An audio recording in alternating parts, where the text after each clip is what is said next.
My niece tugged at my sleeve during the funeral. Her hand was small, trembling. She looked up at me with eyes too hollow for a 10-year-old and whispered something that cleaved me open. "Help me. They'll get rid of me like they did to my dad." The church hummed with organ music. People sobbed politely in the pews. No one heard her but me. Before I could ask, she slipped a photo into my palm, folded twice, edges frayed. I opened it. My breath stopped. What I saw shouldn't have existed. My brother, alive, tied to a chair, terror in his eyes. Not dead of a heart attack, as everyone claimed. Not peaceful. Murdered. And the photo was proof. The service ended, mourners filed out, and I stood there gripping that photo like it was a live grenade. The official story replayed in my mind. He collapsed at home. No signs of struggle. A tragedy, nothing more. But my niece's words infected me. They'll get rid of me, too. I watched her cling to our mother's hand. And there it was. The way my mother's new husband pulled her away. Too tight, too possessive. I'd dismissed my brother's warnings about him months earlier. The sudden marriage. The shift in family money. I thought jealousy had warped his judgment. Now, he was in a coffin, and my niece was afraid to sleep under the same roof as the man who married her grandmother. It wasn't just betrayal, it was orchestration, a family rewritten by force, one piece at a time. I started with the photo, metadata intact, date stamped 3 nights before his death, taken in a basement, I didn't know where, but the concrete floor was distinct, cracked like a lightning bolt. Next came the bank records. I hacked into what I could. Large withdrawals from my mother's accounts. Always cash, always untraceable. Then the phone logs. My brother had called me the week before he died, but hung up after 2 rings. His last outgoing call wasn't to me. It was to a burner phone registered under a fake name. A name tied back to my mother's new husband. Piece by piece, the story built itself. My brother had confronted him. He paid for it with his life. I stayed silent around the family.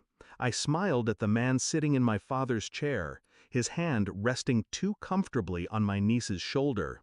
But inside, I sharpened every shred of proof into a weapon. I didn't sleep. I didn't eat. I just waited. The confirmation came when I finally found the basement, his property on the outskirts of town. A storage shed with a padlock, too new, too polished. Inside, the concrete cracked exactly as in the photo. Stains on the floor. A rope tossed in the corner, fibers stiff with old blood. I photographed everything, documented it like a case file. That evening, I placed the original photo on the dinner table. My mother, her husband, my niece, all of us together. He saw it first. His fork froze halfway to his mouth. My mother paled. She looked from me to him, confusion flooding her eyes. I asked one question, calm, flat. Was it quick? The silence after was enough. He dropped his fork. She started shaking. My niece watched them both, finally seeing adults stripped of their lies. I didn't yell. I didn't lunge across the table. I simply slid a folder toward him. Every photo, every record, every timestamp. Proof so undeniable it could bury him 100 times over. He tried to speak. His words stuttered out like broken glass. My mother covered her mouth, tears streaming as truth cracked her world in half. I leaned in close enough for him to feel my breath. You killed my brother. You tried to erase him. Now, I'll erase you. I dialed the police in front of them, calm, collected, reported a murder with the evidence to prove it. When the sirens came, I didn't flinch. When they cuffed him, he looked at me with a kind of hatred that confirmed everything. That was the revenge. Not blood, not rage, just the cold exposure of truth before everyone he had fooled. Now, the house is quiet. My niece sleeps without fear for the first time in months. My mother sits in silence, wrestling with the knowledge she married a killer. I feel nothing for her grief. She chose blindness. She chose convenience, and blindness is complicity. But my niece chose me.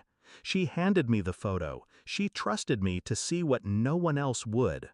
My brother is gone, but his daughter won't be, because I tore the mask off the man who thought he could rewrite our family with blood and fear.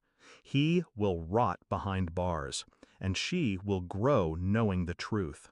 I closed the file, locked it away, and with it I buried not just my brother, but every illusion this family once held. Some truths destroy, others save. This one did both.